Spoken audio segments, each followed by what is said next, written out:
सत्य कथा, पुरुषार्थ कथा, सुनो सुनो सिद्धार्थ कथा।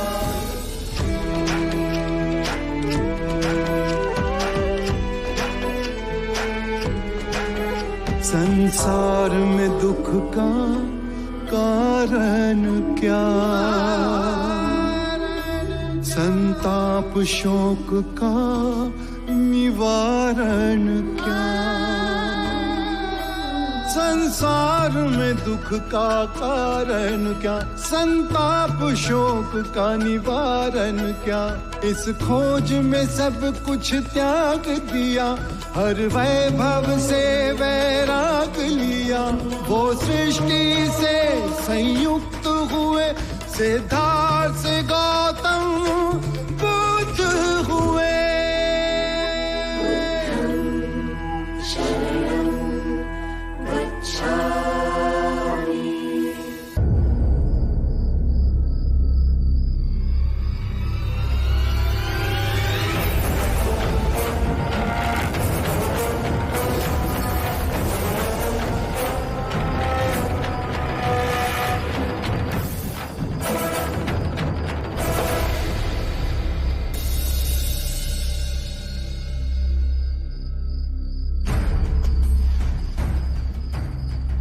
लो,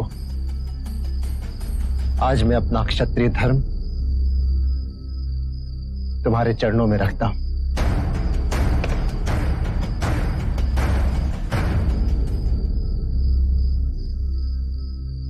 तुमने मुझे सही पहचान लिया था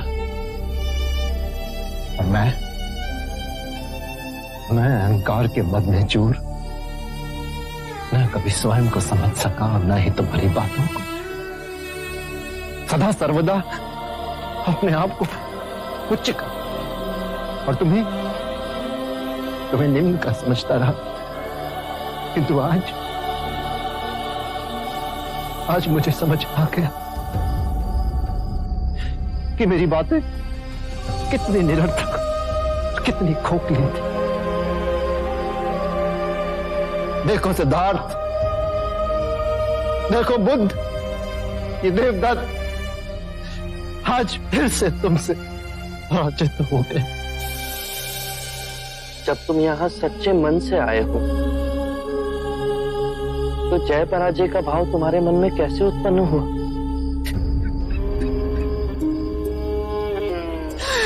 क्षमा कर दो मुझे, टूट चुका हूं मैं, टूट चुका हूं मैं, टूट चुका हूं मैं।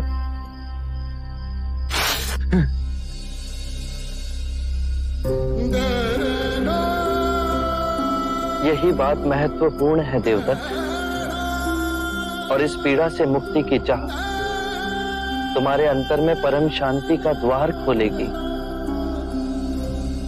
तो क्या मेरे जैसे माया में फंसे व्यक्ति का पवित्र होना संभव है?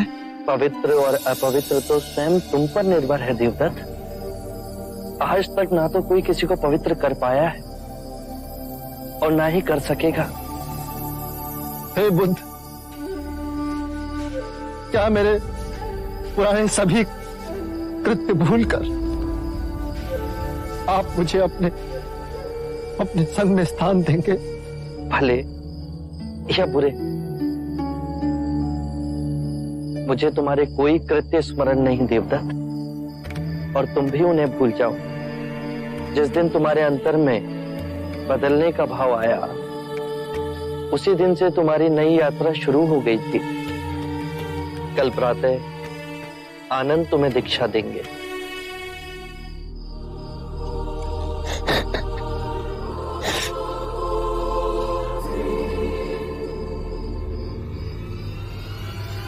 अब तुम्हारा आसन डोलेगा बुद्ध। मेरा सब कुछ छीना है तुमने, पर अब तुम्हारा नेक नाम छीनूंगा मैं।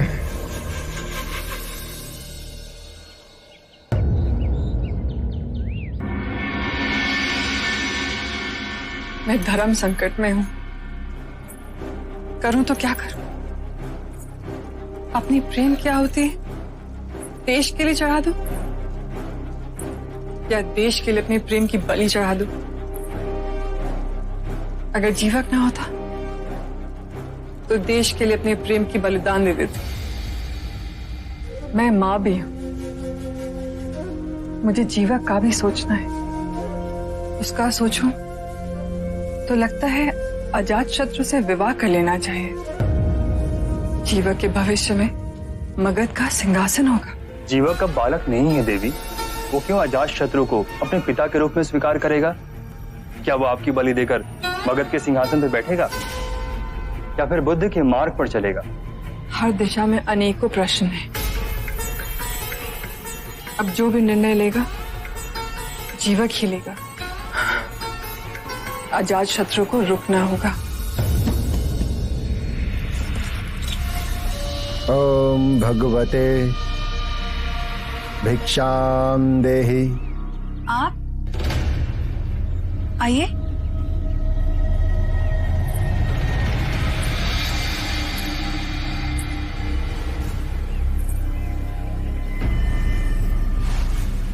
आपसे इतनी शीघ्र भेंट होगी ये हमने सोचा ना था। मैं भिक्षु बन के संघ में सम्मिलित हो गया हूं मनविका। आपको संघ में प्रवेश दे दिया? इस दुनिया में दयालु लोग कभी कभी अपनी बड़ी हानि कर बैठते हैं। बहरहाल तुम पे मेरा एक ऋण है और अब समय आ गया है कि तुम अपना वो ऋण चुकाओ मनविका। आपने जो मुझ पर उपकार किया है उसे मैं कभी नहीं भूल सकती। उसका ऋण मैं अवश्य चुकाऊंगी। हे ईश्वर, तूने मुझसे मेरा सब कुछ छीन लिया, इसलिए अब मैं तेरा संसार त्यागने जा रही हूँ। क्यों बचाया मुझे? क्योंकि आत्महत्या काहे करते हैं? जिसने तुम्हें विवश किया इस कुएं में स्वयं को धकेलने के लिए, प्रतिशोध लो उससे। मैं उससे प्रतिशोध नहीं ले सकती। बहुत बड़ा मनुष्य है वो। स्त्री होके पुरुष को वश में नहीं कर सकती। उस पर कोई वशीकरण काम नहीं करता है। वो महात्मा है। कौन है वो? बुद्ध। बुद्ध? क्या किया है बुद्ध ने तुम्हारे साथ? मेरे सुखी संसार को आग में झोंक दिया उसने। मेरा पति जो मुझ पर प्राण निछावर करता था, उसके प्रभाव में आकर घर गृहस्थी मुझे छोड़कर एक भिक्षुक बन गया और जीते जी मार दिया है मुझे। और तुम सुंदर हो, चाहो तो कोई और पुरुष तुम्हारा हाथ थाम सकता है। नहीं, एक नारी के नारीत्व का अपमान कर कर गया है वो। पूरे गांव में मुझे कलंकित कर दिया। सब सोचते हैं कि शायद मुझ में कोई दोष है। अगर मैं जी नहीं सकती तो मर तो सकती हूँ।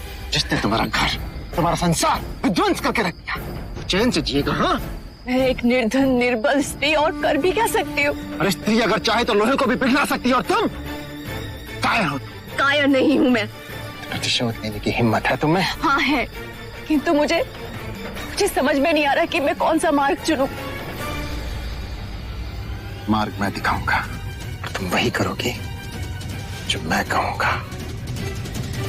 बुद्ध से कैसे प्रतिशोध लेना है, आप बस मुझे इतना बताइए। प्रतिशोध तो ऐसा होगा मानविका कि बुद्ध स्वयं आत्महत्या करने पर विवश हो जाएगा। उसके भिक्षु उसे गालियां देंगे। प्रतिशोध तो ऐसा होगा कि तुम्हारा अपना पति तुम्हारे चरणों में गिरकर क्षमा की भीख मांगेगा। अब तुम्हें क्या करना है वो ध्यान से सुनो।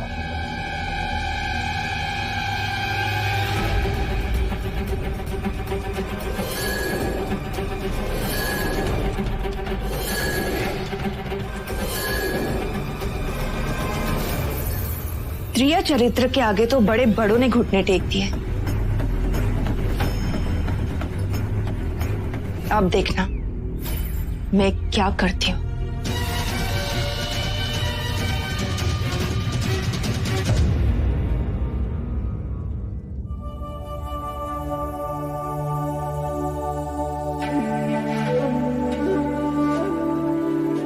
अपने हाथ से खिलाऊंगी तो खाओगे ना?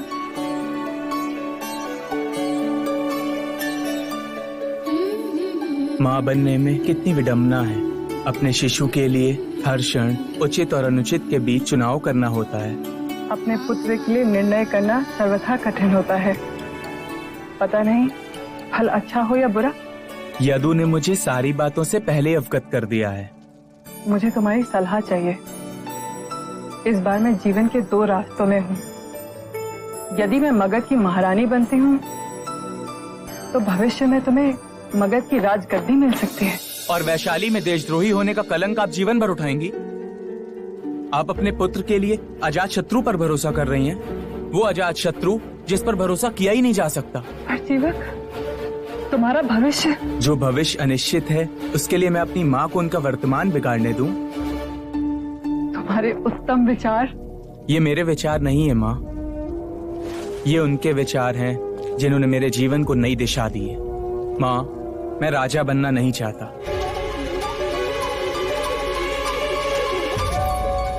जीवक, सुख के भंडार खोलेंगे परंतु दुखों से मुक्ति नहीं मिलेगी माँ। ऐसा कौन सा राजा है जो दुखों से मुक्त है? माँ, जिन्होंने मेरे दिशाहीन जीवन में नया मार्ग दिया हो, उद्देश्य दिया हो, मैं उनकी शरण में जाना चाहता हूँ। बुद्ध की? हाँ माँ, मैं बुद्ध के संग सम्मिलित होकर भिक्षुओं की सेवा करना चाहता। मेरा वैद्य बनना सार्थक तो हो माँ। माँ, मुझे अनुमति नहीं देंगी बुद्ध की शरण में जाने के लिए? धन्य हुई मैं तो जैसा पुत्र पाके, जिसने बिना एक क्षण विचलित हुए राजगद्दी को ठुकराकर बुद्ध का सेवक बनना चाहा। उस सुपुत्र को मैं ना कैसे कह सकती हूँ? पर ये अश्रु क्यों? ममता के मुंह में आंखें भर आई। आपको सर्वथा मुझ पर गर्व रहेगा। मैं वचन देता हूँ, मैं आज अभी बुद्ध के पास जाना चाहता हूँ। संघ ने कई अंधेरे हृदयों में परम सत्य का दिया जला दिया है। एक सिंह गर्जना उठी है जिसने झूठे सिद्धांतों और संकीर्ण विचारों को हिला दिया है। सिंह को वन का राजा कहते हैं। जब वो अपनी गुफा से निकलता है तो अंगड़ाई ले चारों दिशाओं में देखता है और फिर एक गर्जना करता है और उसकी ध्वनि सुन पंछी उड़ने लगते हैं, मगरमच्छ पानी में चले जाते हैं। गजराज स्वयं उसकी ध्वनि से कंपित हो अपनी राह मोड़ लेते हैं। उसी प्रकार परम सत्य की गर्जना के समक्ष बुरे विचार, अशुद्ध मनोवृत्तियां कंपित हो जाती हैं। अनित्यता, अद्वैत, परस्पर निर्भरता जब प्रबल वाणी से बोलते हैं तो जो अज्ञान के अंधकार में बैठे हैं उन्हें जागना होता है। मनुष्य स्वयं कह उठता है कि इतने वर्ष, इतने जन्मों हम अंधकार में कैसे जिए। अनित्य को नित्य समझा, खंड में स्वयं को तोड़, बाहरी संसार से स्वयं को अलग समझा, झूठ को सत्य समझा। अब समय आ गया है कि अज्ञान की इन दीवारों को ध्वस्त किया जाए।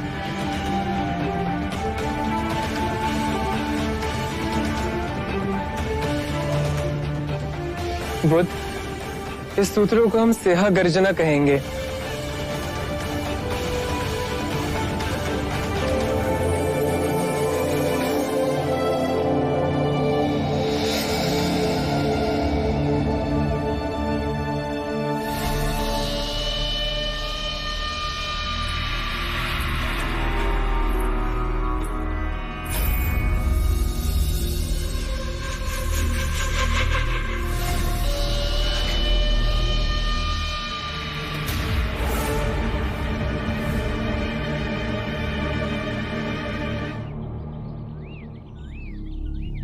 आपका परिचय?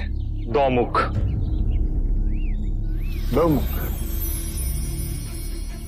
बंधु दोमुख, इस स्त्री के मन में बुद्ध के लिए कोई विशेष आदर है? हाँ, मैंने भी इसे पहले यहां देखा है, बुद्ध के पीछे पीछे जाते हुए। अच्छा, बड़ी विचित्र बात है, नहीं? क्या? एक स्त्री का इस तरह बार बार बुद्ध के समक्ष आना, उसके निकट आना।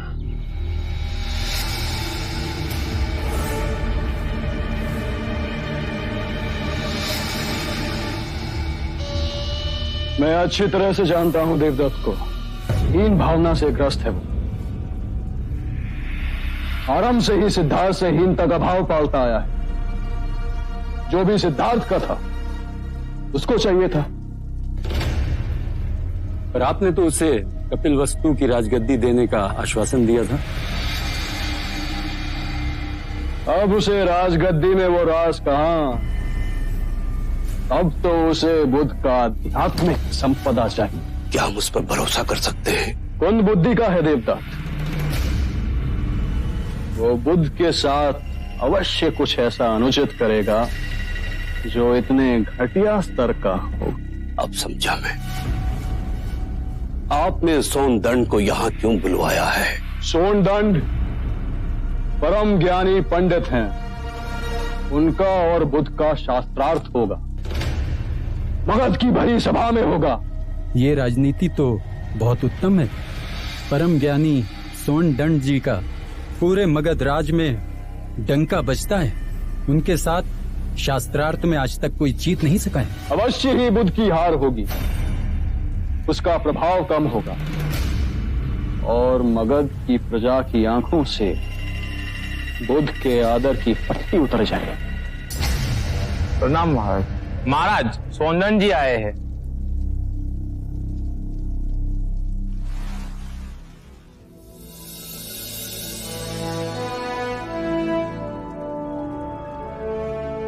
महाराज, मैं घाघर सरोवर से आपके निमंत्रण पर आया हूं।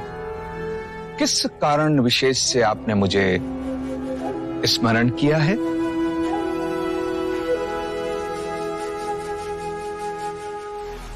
मैं आपकी और उस बुद्ध की आध्यात्मिक चर्चा करवाना चाहता हूं। निश्चित ही जिसके बाद मगध की प्रजा जान जाएगी कि बुद्ध सिर्फ नाम के ज्ञानी हैं, जोगी का चोला ओढ़े एक ढोंगी हैं जो अंदर से खोखले हैं। महाराज, यदि आपकी यही मंशा है तो मैं तैयार हूं। इससे मुझे और बुद्ध को अपने अपने ज्ञान की जानकारी हो जाएगी और साथ ही साथ प्रजा का भी लाभ होगा। सोनदंड जी, प्रजा का लाभ बाद में, महाराज का लाभ पहले।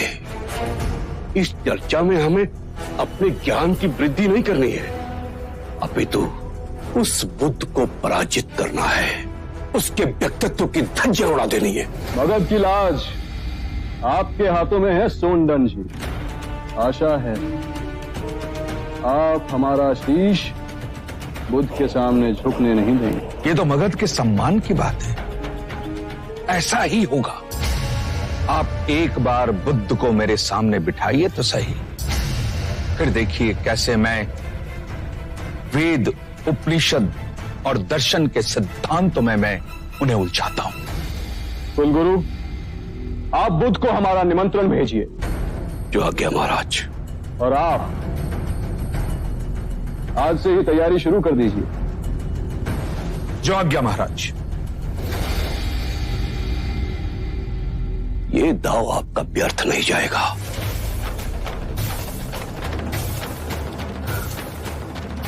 एक बार, बस एक बार सोनदंड बुद्ध को पराजित कर दे, उसके बाद मैं इन सभी भिक्षुओं को मगध की सीमा के बाहर फेंक दूंगा।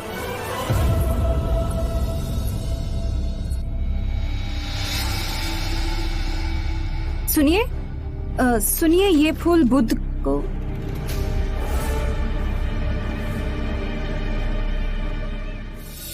बुद्ध, क्या आप अजात शत्रु के निमंत्रण पर मगध जाएंगे? अवश्य। सोनदंड में असामान्य ज्ञान है। जिस प्रकार दो नदियां बह एक दूसरे से मिलती है, उसी प्रकार ज्ञान की चर्चा में दो विचारधाराएं एक दूसरे से मिलेगी। मुक्ति का मार्ग ज्ञानियों को भी उपलब्ध होना चाहिए।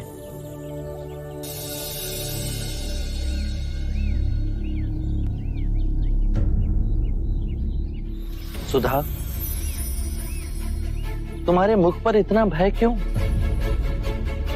मार्ग में कोई कठिनाई हुई है?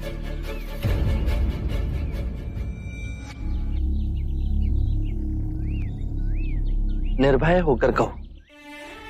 मैं भिक्षाटन लेकर आश्रम की ओर आ ही रही थी कि अचानक एक व्यक्ति मेरे सामने आ खड़ा हुआ।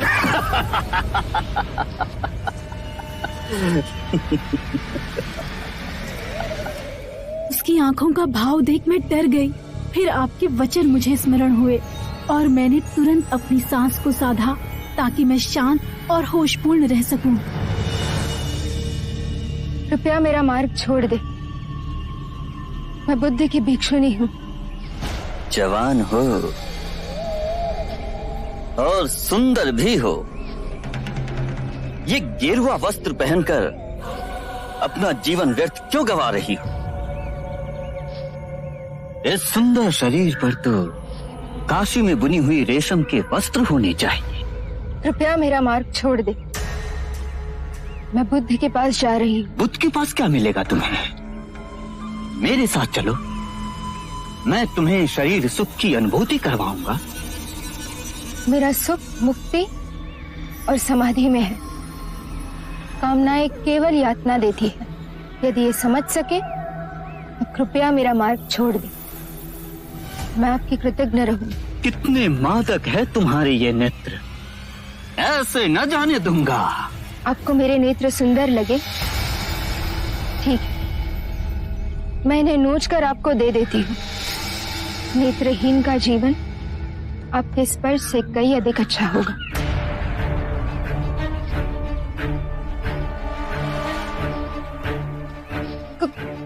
कदाचित आपको यह स्मरण नहीं कि कौशल, मगध, वैशाली और शाक्य देश के राजाओं का यह आदेश है कि जो कोई भी बुद्ध के भिक्षु या भिक्षुनियों को हानि पहुंचाएगा उसे मृत्यु दंड दिया जाएगा। तू अपने प्राण गंवाना चाहते हो? क्षमा कीजिए, दोबारा मैं किसी स्त्री के मार्ग में नहीं आऊंगा। बहन, आप जिस राह पर चल रही हैं, उसी पर चलकर अपने लक्ष्य की प्राप्ति करें। आज आपके बताए हुए मार्ग पर चल तो आज अपने शील ना बचा पाती। यदि ये किसी और भिक्षुणी के साथ घटित हुआ तो? तुम्हारे साहस और अविचल भाव की मैं प्रशंसा करता हूँ। सदियों से पुरुष ने नारी को अपनी वासनाओं से उत्पीड़ित किया है। उसके अंधेपन और क्रूरता को रूपांतरित करने में कई सदियां बीत जाए। यही एक प्राथमिक कारण था कि मैं स्त्रियों को दीक्षा देने में संकोच करता रहा। आज से कोई भी भिक्षुनी एकांत में यात्रा नहीं करेगी और ना ही एकांत में सोएगी। उसके साथ सदैव एक और भिक्षुनी होनी चाहिए ताकि वो एक दूसरे का संरक्षण कर सके, एक दूसरे की सहायता कर सके। आनंद, तुम सुधा के साथ आमरा वन जाकर वरिष्ठ भिक्षुनी को इन नियमों के बारे में समझाओ।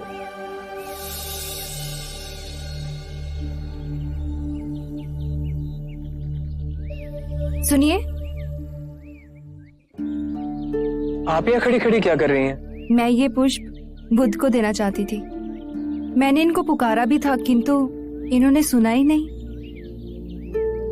आप पिछले कई महीनों से बुद्ध के उपदेश सुनने आती हैं, हर दिन उनके दर्शन करती हैं, तो फिर आप भिक्षुनी क्यों नहीं बन जाती? मैं भिक्षुनियों के कठोर नियमों का पालन न कर सकूंगी। जैसी आपकी इच्छा। यदि पुष्प आप भेंट करना चाहती हैं तो आप अंदर जा सकती हैं बुद्ध के पास। बुद्ध की कुटिया। बुद्ध की कुटिया कहाँ है ये मैं भली भांति जानती हूँ। ठीक है, आप जाइए।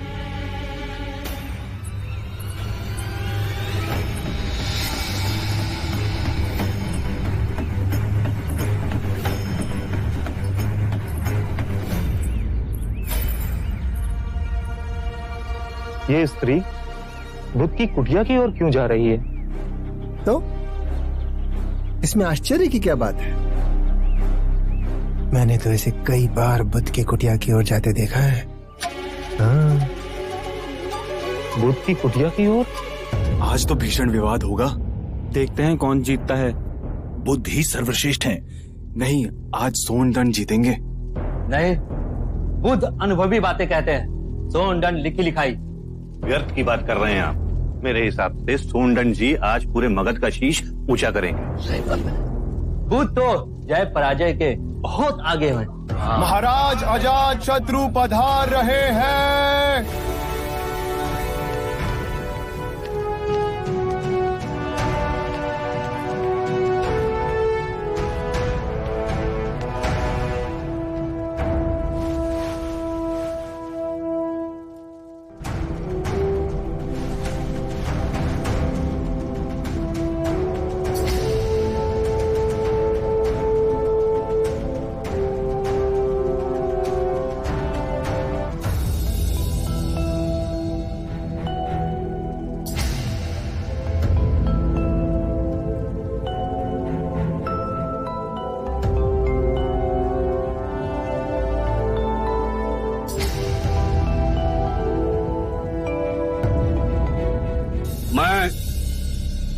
महाराज की उपस्थिति में वंदनीय बुद्ध और परम ज्ञानी सोनदंड का इस राजसभा में स्वागत करता हूं।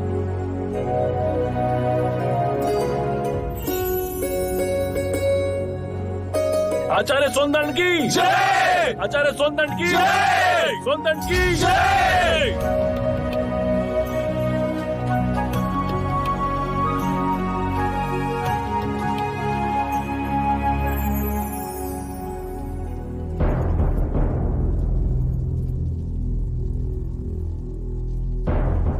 आज ये दोनों मान्यवर महाराज की उपस्थिति में इस राजसभा में अपने अपने विचार व्यक्त करेंगे।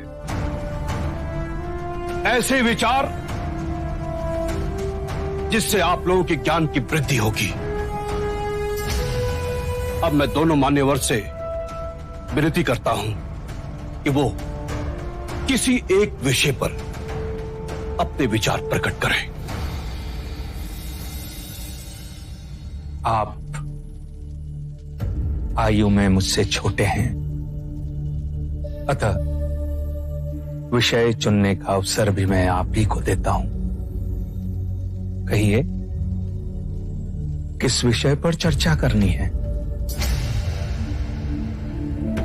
प्रणाम सोनदंड। क्या आप बता सकते हैं कि एक सच्चे ब्राह्मण में कौन कौन से गुण होना अनिवार्य है? यदि आप चाहें तो वेदों के उदाहरण भी दे सकते हैं। वेद पाठ तो सोनदंड का प्रमुख विषय है। वेद की गहन गुत्थियों को सुलझाने में आप महारथी हैं। भिक्षु गौतम, पूर्ण ब्राह्मण बनने के 5 लक्षण हैं। सुंदर रूप, मंत्रोच्चारण एवं अनुष्ठान करने में प्रवीण, 7 पुष्टों से रक्त की शुद्धता, अच्छा ज्ञान, अच्छा कर्म। इन 5 गुणों में से भी सर्वाधिक महत्वपूर्ण गुण कौन कौन से होने चाहिए? और इनमें से किसी भी गुण के अभाव में क्या वो सच्चा ब्राह्मण हो सकता है?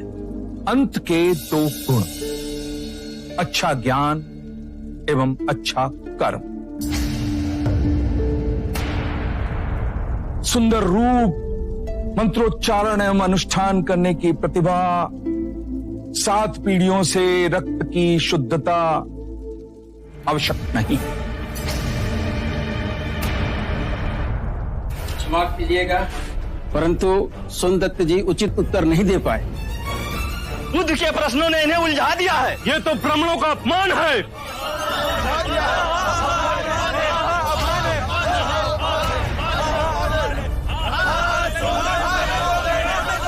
आदरणीय सभागण, यदि आप सौंदर्य में आस्था रखते हैं तो कृपया कर शांत हो जाइए, उन्हें अपनी बात कहने दें। यदि आप उनमें आस्था नहीं रखते तो आप में से जो चाहे इस विषय की चर्चा को आगे बढ़ा सकता है। मैं आप सभी के प्रश्नों के उत्तर दूंगा।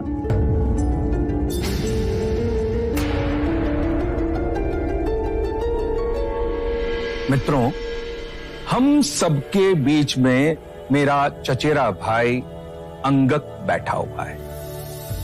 अंगक रूपवान है, उसका आचरण कुलीन और उत्कृष्ट है। उसके बाह्य सौंदर्य की बराबरी केवल भिक्षु गौतम के साथ ही की जा सकती है। 2 परिवारों के रक्त की शुद्धता उसके अंदर बह रही है। वेद पाठ का ज्ञानी है, ये 3 गुण तो उसमें है। पर यदि विचार के रूप में देखें कि अंगक मदिरापान करता है, हत्याएं करता है, बलात्कार करता है, झूठ बोलता है, चोरी भी करता है, तो उसके बाकी के गुणों का कोई मूल्य ही नहीं रह जाएगा। अतः मित्रों, सदकर्म और ज्ञान ही सर्वोपरि है पूर्ण ब्राह्मण बनने के लिए। इन दोनों गुणों में से भी सर्वोत्तम गुण आप किसे समझते हैं? सदकर्म और ज्ञान 2 नहीं हो सकते। जैसे एक हाथ दूसरे हाथ को और एक पैर दूसरे पैर को साफ करता है, उसी तरह सदकर्म और ज्ञान एक दूसरे के पूरक होते हैं।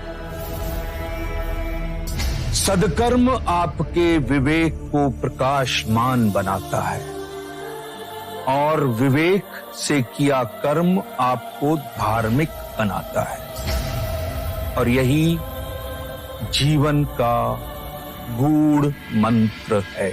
उत्तम, अति उत्तम सोनदन, आप हमारी आशा पे खरे उतरे।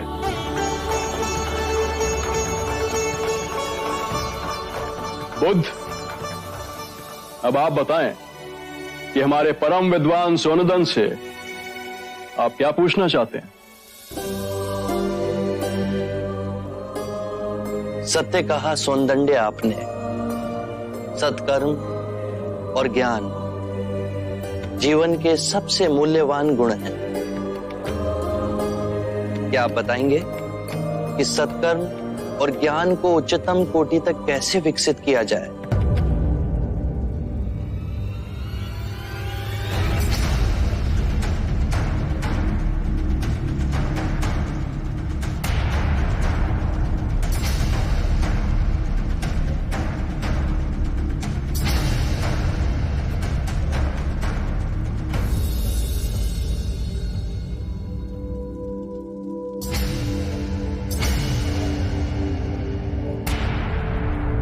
हे करुणा निदान, इस विषय में आप ही हमारा मार्ग निर्देश करें। हम तो केवल सिद्धांत जानते हैं, किंतु आप बुद्ध बन परम सत्य को प्राप्त हुए हैं। हे परम पुरुष, आप ही बताएं, सदकर्म और ज्ञान की उच्चतम कोटि तक कैसे पहुंचा जा सकता है? आत्म मुक्ति के 3 चरण हैं: शीलाचार, ध्यान और ज्ञान। यदि हम शीलों का आचरण करते हैं तो ध्यान साधना में वृद्धि होती है, और ध्यान साधना से ज्ञान का उदय होता है, जिससे शीलों का गहन आचरण करना संभव होता है। इसके द्वारा काम, क्रोध, मोह, माया, तृष्णा से दूर हो आत्म मुक्ति, शांति और आनंद को प्राप्त कर सकते हैं।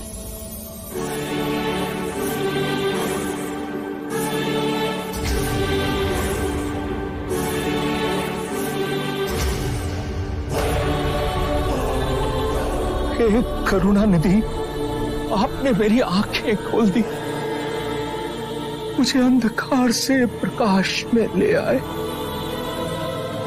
हे परम पुरुष, मुझे आपकी शरण में ले ले,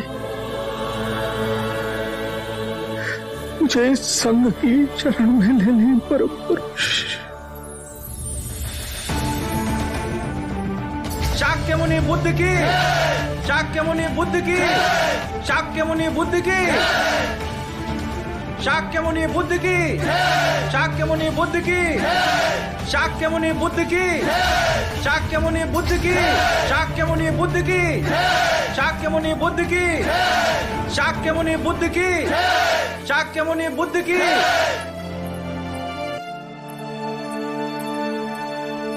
रुक जाओ, कौन हो तुम?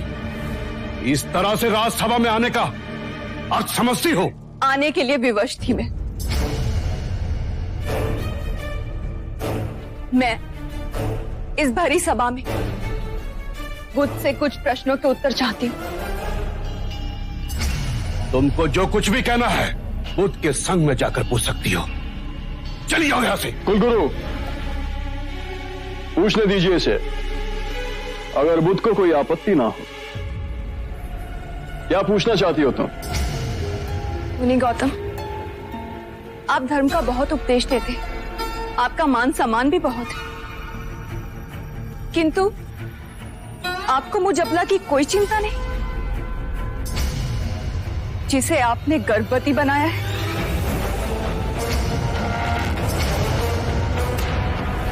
मेरे गर्भ में आपका बच्चा पल रहा है। क्या आप इसका उत्तरदायित्व नहीं लेंगे? मेरी लज्ज स्त्री, इस तरह का लांछन लगाते हुए तुझे लाज नहीं आई? जानती नहीं, बुद्ध वासनाओं से परे है। अरे बड़े बड़े ऋषि मुनि भी काम वासना के सामने घुटने टेक देते हैं। तू जानती नहीं कि तूने किस पे दोषारोपण किया है?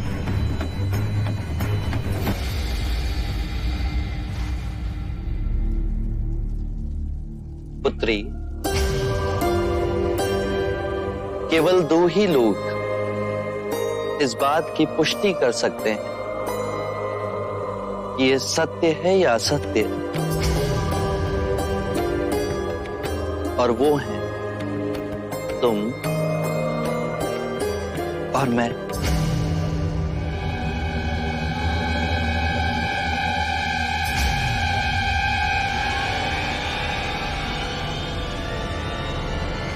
पकड़ो इसे। महाराज, यदि आपकी आज्ञा हो तो इसे पकड़वाएं, इसके मुंह से सच उगलवाएं कि किसका पाप ये बुद्ध के गले बांधना चाहती है।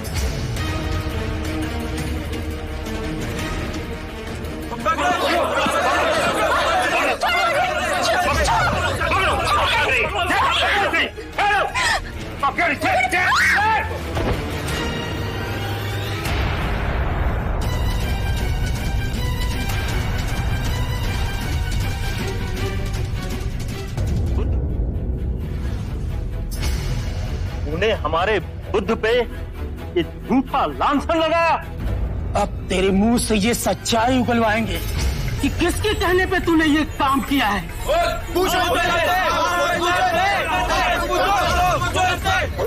ना होगा तुझे। पकड़ लो इसे। महाराज, कृपया कर इसे जीवन दान दें। इसके मन में पश्चाताप है। मैंने इसे क्षमा किया। आप बुद्ध हैं, महान आत्मा, पर इसने मगध के माननीय अतिथि का अपमान किया है। मुझे राजधर्म का पालन करना होगा।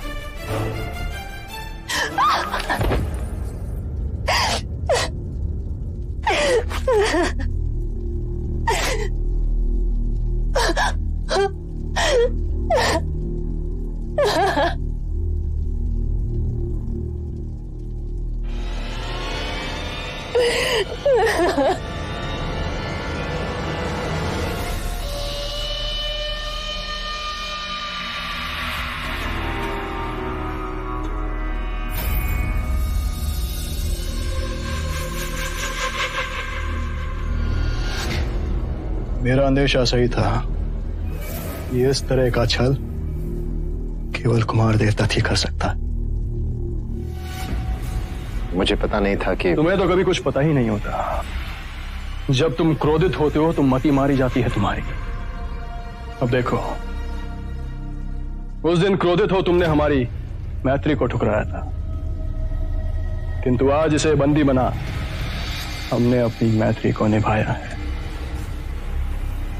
स्त्री को इस तरह कारावास में जीवित रखने का कारण? हमारा करुणा से भरा हृदय कुमार देवता।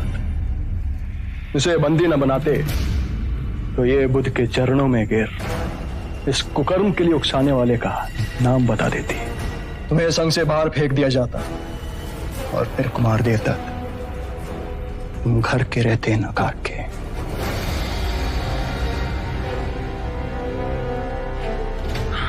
अजात शत्रु, तुम बुद्ध को मारने के बारे में कोई योजना बताने वाले थे। अब करी ना बुद्धिमानों वाली बात। अब आए ना सही मार्ग पर।